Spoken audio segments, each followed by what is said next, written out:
أعوذ بالله من الشيطان الرجيم بسم الله الرحمن الرحيم الحمد لله رب العالمين الرحمن الرحيم مالك يوم الدين إياك نعبد وإياك نستعين اهدنا الصراط المستقيم صراط الذين أنعمت عليهم غير المغضوب عليهم ولا الضالين آمين اللهم صل على محمد وعلى آل محمد كما صليت على إبراهيم وعلى آل إبراهيم إنك حميد مجيد اللهم بارك على محمد وعلى آل محمد كما باركت على إبراهيم وعلى آل إبراهيم إنك حميد مجيد يا أيها الذين آمنوا اتقوا الله اللهم اغفر للمؤمنين والمؤمنات وبعد. We thank Allah subhanahu wa ta'ala for having blessed us by numbering us among the ummah of Muhammad ibn Abdullah sallallahu alayhi wa sallam. We constantly repeat that Allah subhanahu wa ta'ala has favored us. He had honored us by allowing us to be part of this ummah. We always repeat this. But we need to go a little deeper in just repetition and do a little small in-depth examination as to why are we so gifted, why are we so blessed to be part of this ummah. Because many of us do not understand this barakah that Allah subhanahu wa ta'ala has given us by making us Muslim. Allah subhanahu wa ta'ala has honored us by allowing us to be under the banner, the umbrella of Muhammad sallallahu alayhi wa sallam. Who is Muhammad? Who is this man, Muhammad sallallahu alayhi wa sallam? Allah subhanahu wa ta'ala has sent to mankind 124,000 prophets. And Muhammad ibn Abdullah is the seal of all messengers. He's the leader of all prophets, all the messengers. And Allah subhanahu wa ta'ala established in his lifetime this reality. And in the akhirah, hereafter, it will become manifest. It will become manifest when we stand before Allah subhanahu wa ta'ala on the day of Qiyamah. In the life of Rasulullah sallallahu alaihi wasallam, Allah subhanahu wa ta'ala allowed him to have one of the greatest experiences. An experience that brought him closer to Allah subhanahu wa ta'ala than any other creation. Isra wal Miraj.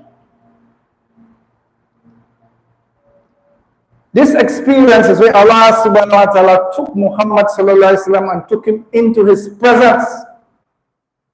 Jibreel alayhi salam carried him through the stages of the heavens, all of them. And when he reached a certain point, Jibreel alayhi salam said, I can't go any further. If I go any further, I will be consumed by the nur, the light of Allah subhanahu wa ta'ala's majesty.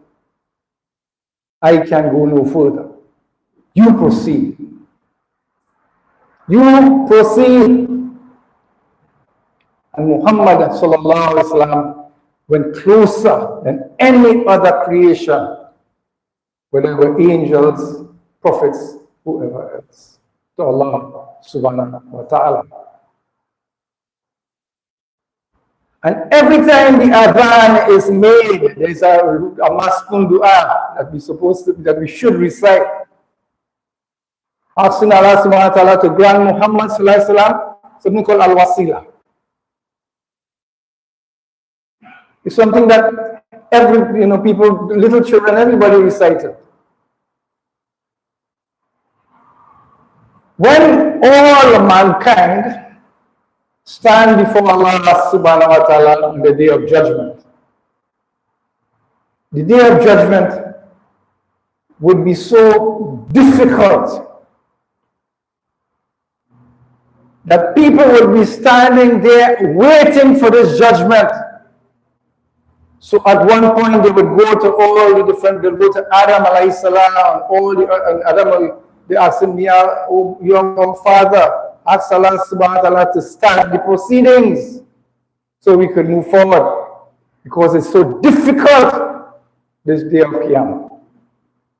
Adam will decline. Say, I can't do this. I have, I remember what I did. I have my burden. I can't do that. And then they'll go down to Ibrahim alayhi salam, then they go to different prophets until they come down to Muhammad sallallahu alayhi wasallam. So this wasila that Allah subhanahu wa ta'ala has granted to Muhammad sallallahu alayhi wasallam is given him that ijazah, that permission to intercede on behalf of all mankind. But Muhammad sallallahu alaihi wasallam told us that every prophet was given a special dua that Allah guaranteed to accept. He says, all the other messengers use of theirs, but I have kept mine in reserve for my ummah on the day of Qiyamah. To beg for us when we stand before Allah subhanahu wa ta'ala under pressure. So we are under his umbrella. We are blessed by being under his umbrella. And this barakah, this blessing that Allah subhanahu wa ta'ala has given to us is something that we need to cherish and something that we need to protect. Because there will be some people who will be coming and who are supposed to be Muslims in this world, but when they come towards him, they will be banished. They will be run from what is called Al-Kautar, the place that the watering hole of the Prophet sallallahu alaihi wasallam. Everybody will could benefit from this Kautar, and it will be said, why are banished? When they are banished, they say, why? They say that Muhammad will say, well, this is supposed to be my ummah, this is supposed to be my people also. They say, you were not aware of what they did when you left. When you left, they went into all sorts of extravagance and innovations and all kind of inventions in your name, calling it Islam. So we have to be very careful that in order to qualify, we need to ensure that we maintain the purity of the teachings of Muhammad sallallahu alaihi wasallam. We need to ensure that we maintain the purity of this teaching, because people come in all sorts of inventions and innovations in the name of Islam that has nothing to do with Muhammad sallallahu alaihi wasallam. So we're talking about now why it's so important that we cherish what we have and make sure that we maintain the purity of this deen. Very, very important, because the division, the sects, and the different deviants that come into over the history of Islam is something that has thrown the whole place into turmoil, confusion, and fitna. So Allah subhanahu wa ta'ala has given us Al-Kitab, the Quran, as his last and final messenger, as his last and final message, and he had brought this Quran with the Prophet Muhammad sallallahu alaihi wasallam as the guide to the straight path. And the Prophet, be upon him, advised us to recite Surah Kahf on every Friday. Every Friday, he advised us to recite Surah Al-Kahf. That is not because, the Prophet doesn't tell us things just like off the cuff without a purpose. This is in order for us to get a further reaffirmation, a further, strengthening, endorsement of our Iman.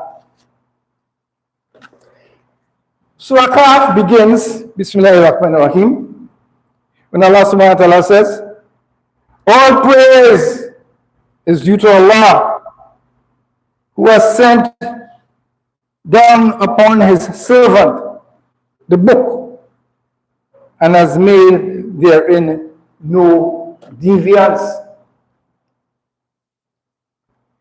The Quran is the most perfect, if you want to put it that way, for want of a better word, miracle that Allah subhanahu wa ta'ala sent to anybody, any prophet. Musa alayhi salam, Allah gave him a staff, and with that staff, all kind of things he used to do by the permission of Allah. Strike the rock, 12 springs gush out. Hit the sea, open it for the people to pass. All these things. Throw it to become a snake, say a massive snake that went over Pharaoh's throne like that. All these are the realities of the staff.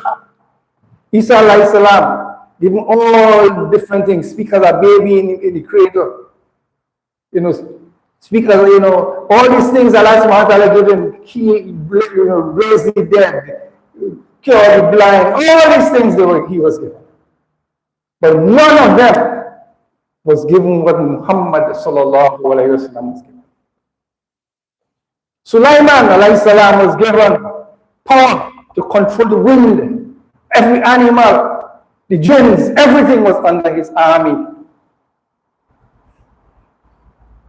So all the different prophets were given great miracles.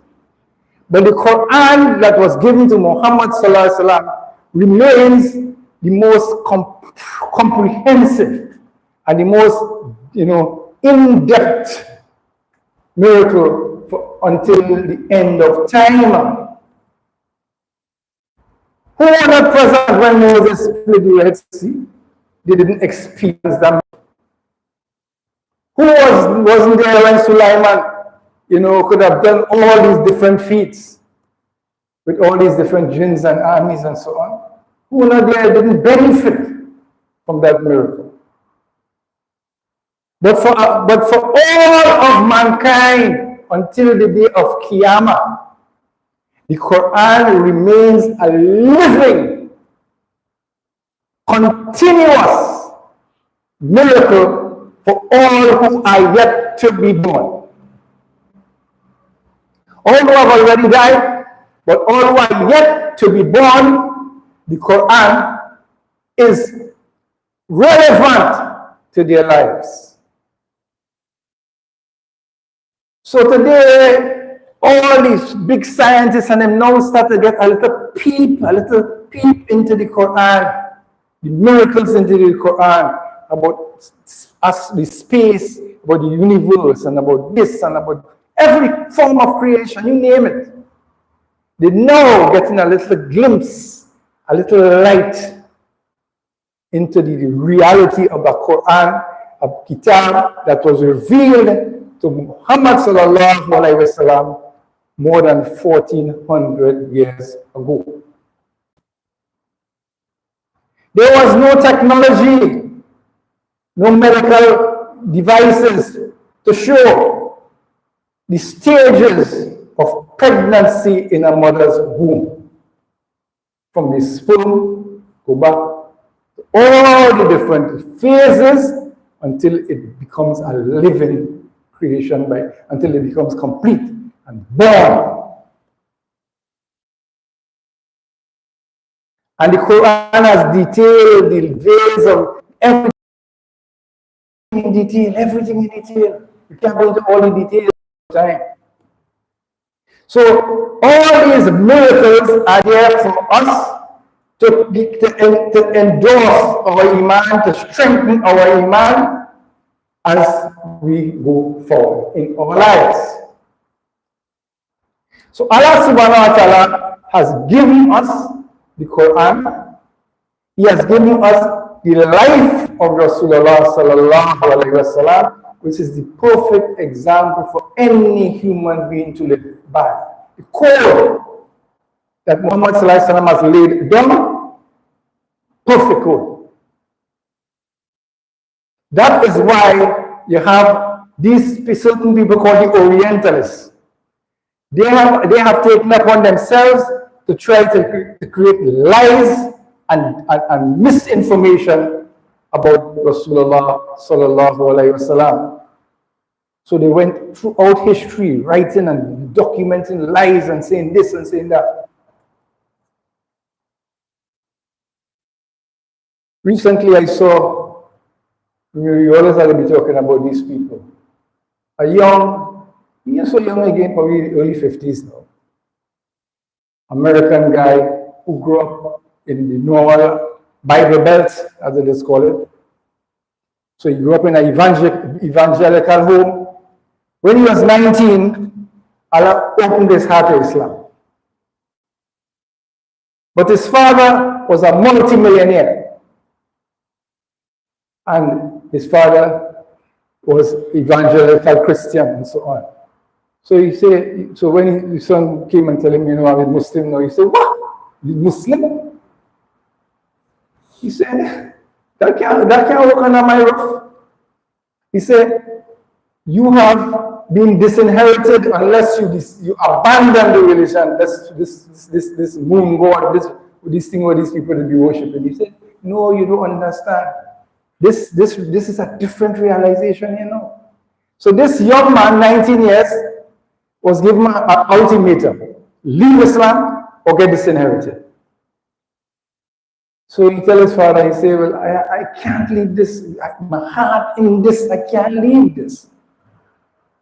So a few days later, he gets a letter from the lawyer disinheriting him.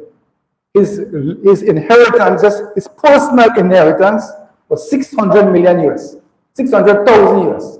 That was his personal stash that he had to walk away from for Islam, and being abandoned by his family, disinherited, disowned. And this young man stood firm in his belief, and he continued to grow in Iman over time. He made a statement, he said, for $6 million. still wasn't turning their back on this deed. So people are given certain challenges, certain tests in their lives, and some people were able to pass, and some people were not so fortunate. They failed the test based on breaking weak and abandoning the cause of Islam. So this Quran that Allah subhanahu wa ta'ala has given to us is the book, the kitab, that we always need to go into, pay attention to, have it like medication on a daily basis. If we observe the prayer that Allah has commanded us to make 5 times every day, must have Quran as part of that prayer. Must have Fatiha, must have at least 3 short ayats or whatever else passages that we know. The Quran, the Kitab, the book of Allah subhanahu wa ta'ala is what we as Muslims need to have a relationship with on a day-to-day basis, not only in Salah, but on a day-to-day basis, looking for instructions. There are certain recommended surahs to recite every day for certain special barakah. Surah Yasin, for example. That has been advised that we recite every morning. And there are other surahs that we recite for different purposes. There are ayats in the Quran that Allah subhanahu wa ta'ala has given in us to be healing, to be protection against the jinns and all the different things within the Quran. Allah subhanahu wa ta'ala has revealed the kuls. Kul a'udhu bi rabbil falaq, kul a'udhu bi rabbin nas. And these simple surahs were sent down to ward off witchcraft and these things. That is a real phenomenon in this life. And Allah tells us about that in the Quran. Evidence is when the 2 angels came down to Babylon, Harut and Marut, and they came to the people and they taught them knowledge of the dark arts. They say, we are being sent as a test to you. If you get involved in this practice that we are going to teach you, you have no portion in the hereafter. So that deal now they have to make to abandon the good in the next life for the good for what they want in this life. So the Quran teaches us that is a reality, and it tells us about that the incident in Harut and Marut and the people in Babylon. But nevertheless, it had people who went with their eyes open and partake of the dark arts. Partake of it for whatever their own dark reasons are. There are certain musicians, in order to have fame and glory and to be a hit, they make the deal. They make the deal. They cut the deal. And they become top on the charts. Make the deal. There are many people who make the deal for all different reasons. But we were warned that anyone who partake of that have no portion in the hereafter. This is how real this is. So as Muslims, we need to ensure that when we say La ilaha illallah, Muhammad Rasulullah, we don't join any partners with Allah. And many times we are offered very subtle compromises that would undermine our Imam. Sometimes you go through all different things. Sometimes it's a woman, sometimes it's this, sometimes it's all kind of thing. All kind of thing. I know a brother, in the old days, he was a solid brother. And he meet this woman and so on. The man said, I can't pour nothing on my head and I can't make that move. If you want me, come in the Catholic Church. We go married and we go have a nice time. Of course, so. Go on. That is the reality. So people go through tests. Allah subhanahu wa ta'ala says, you go test us with all different things. All kind of different things He will test us with to see if we are true from if we are false. So we have been blessed to be guided to Islam. But we need to ensure that we do what is required of ourselves and our Iman. So when we come forth on the day of Qiyamah, we will be able to line up under the banner of Muhammad sallallahu alaihi wasallam, and we will not be among those who have abandoned his teachings by our own actions. So we need to be warned. Allah has warned us in His book. Surah Kaf. Bismillahirrahmanirrahim. All praise is due to Allah. All praise is due to Allah, who has sent down upon His servant the book and has not made therein any deviance. He has made it straight to warn of severe punishment from Him and to give good tidings to the believers who do righteous deeds, that they will have a good reward in which they will remain forever. So it's not just about Iman, illadhina amanu wa amilu solihat. We have to have Iman first, but it must be accompanied by righteous actions. It must be accompanied by righteous actions. That is what purifies the heart. And that is what allows us to be of the successful ones. We are living in a period of history, and many people wake up every day as though business as usual. Haven't realized that the whole world changed. Last week we started off because all the Muslims were supposed, all the Imams and so on were asked to give a Khutba on Palestine and the situation in Palestine and so forth. Alhamdulillah, we did so. And this week, a whole different a whole different spin has taken place on the world scene, and the Muslims are blind to it. Syria. What is the significance of Syria in the last days? Where is Isa alayhi salam? Where is he going to come down on the wings of angels? Where? Damascus in Syria, and the white minaret.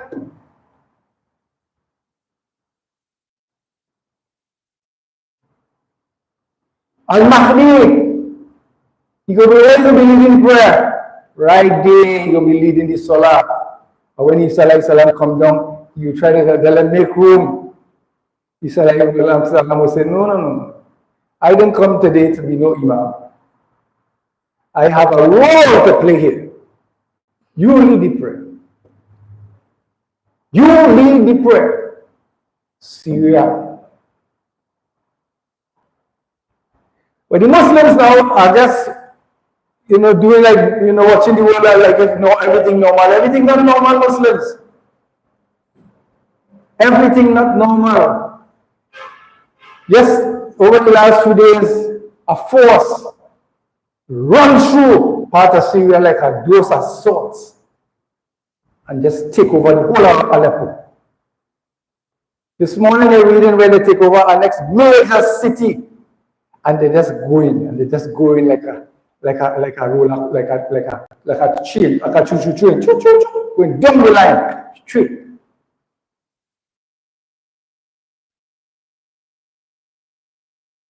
But what is taking place now is that the Zionists,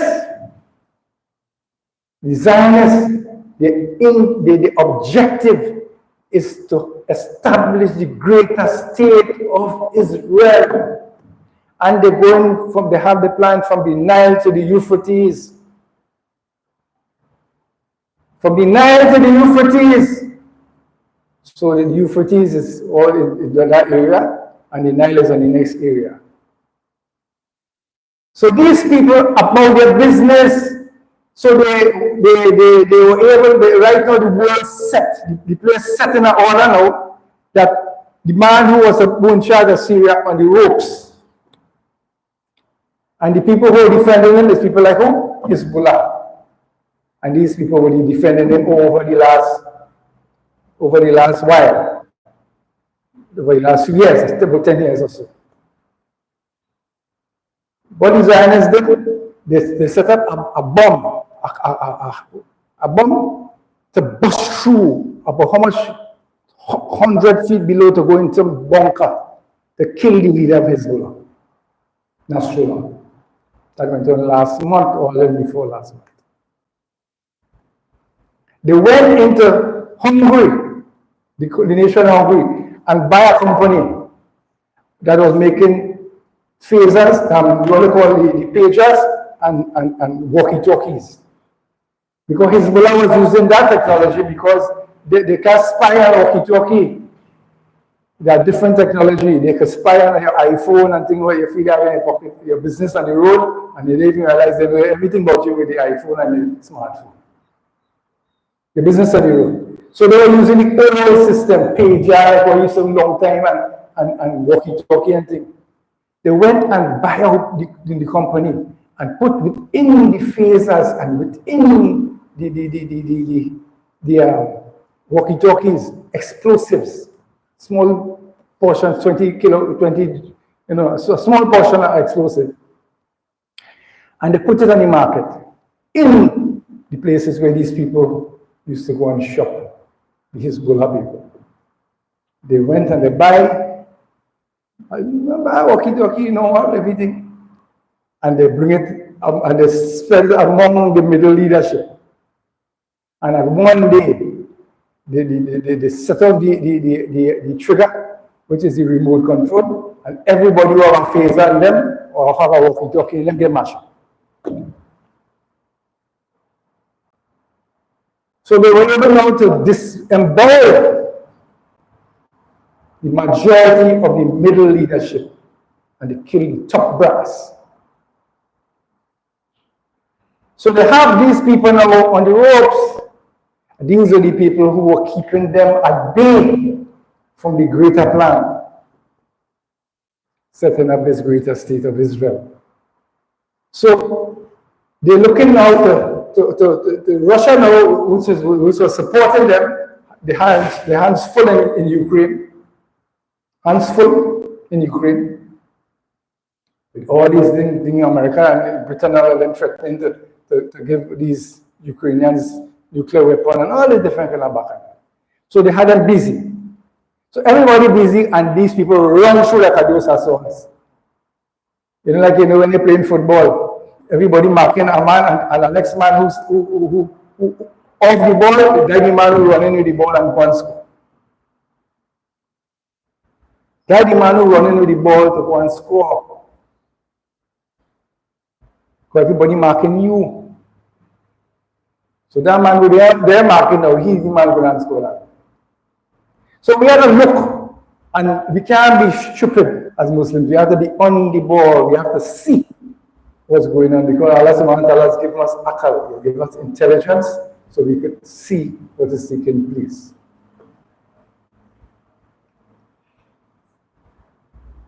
But man plans, Allah plans, but Allah is the best of planners. So long as believers, we do what Allah subhanahu wa ta'ala wants us to do, Allah subhanahu wa ta'ala says, when a person is a believer, everything that touches them is good. If you get injured, it's good for you. If you get killed, it's good for you. If you, whatever for a believer happen to them is good for you. Allah has no harm will come to a believer who worship Allah subhanahu wa ta'ala, no matter people might think it is a harm. Nothing that happens to a believer is bad.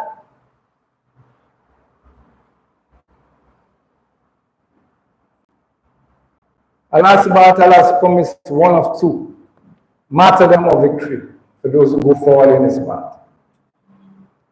If you get martyred, you go into the belly of green birds in paradise, and you know your business fixed. Say not that those who are slain in the way of Allah, they are dead, they are alive, they will perceive it now. And the other option is victory.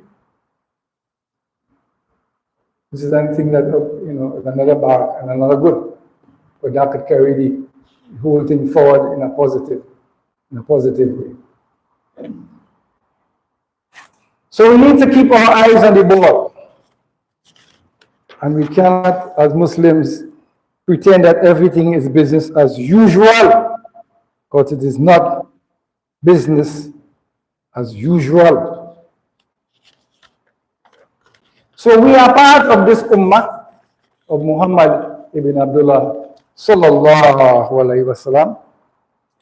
And I thought today we should point out the great barakah. Because many times, we feel that Islam is a favor within Allah. This is Allah who has done a favor upon us by making us Muslim. It's Allah who has favored us by making us Muslim. But we don't understand that. We feel we could be coming in the mosque, we doing Allah a favor. Allah don't need us. He has conferred a favor upon us. So let us wake up. We're saying that for the several weeks now. Let the Muslims wake up. Let us come out of this sleep and feel everything normal, everything not normal, everything not business as usual. And if we do not wake up from our sleep, we would die in our sleep. We were dead sleeping.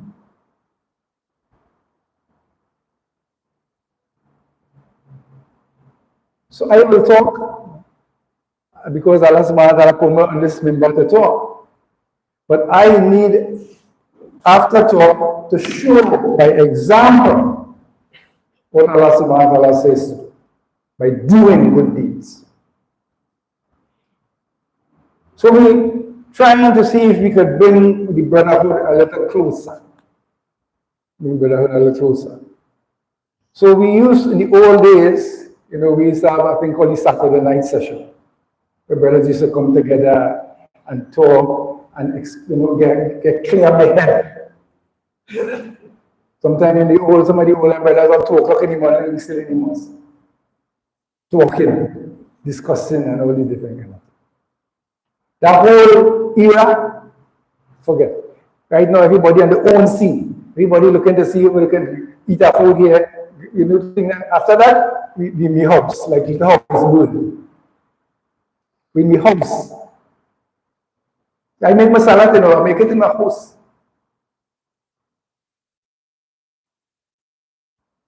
That is not what Islam is about.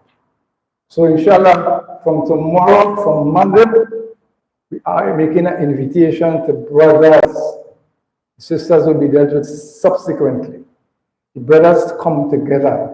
We, make a little sandwich, drink a little tea, eat a little, make a little juice, something, and talk. And try to get a little closer to understanding. We don't want to keep it late because some people might be living far. Some people have living issues, they can't travel in the night and all different kind of things. They live in an area that have a curfew. We try to cater for all that. So from Maghrib to Isha. From Maghrib to Isha, so we could start off by bringing a little more understanding and a little brotherhood and spending more time. Because some people always get a little injection when it could come, and the day could they get a little injection, and then they go on and the next week when the vitamin B run out, we find we drop back limp again. I come on, again, next B shot for the next Jumu'ah. Another fill, I get a little thing for the Jumu'ah, and 2-3 days fall. So we're trying to see how we could, do something to bring about some change. So inshallah, may Allah subhanahu wa ta'ala make it easy. Allahumma salli ala Muhammad wa ala alihi wa sahbihi wa sallam.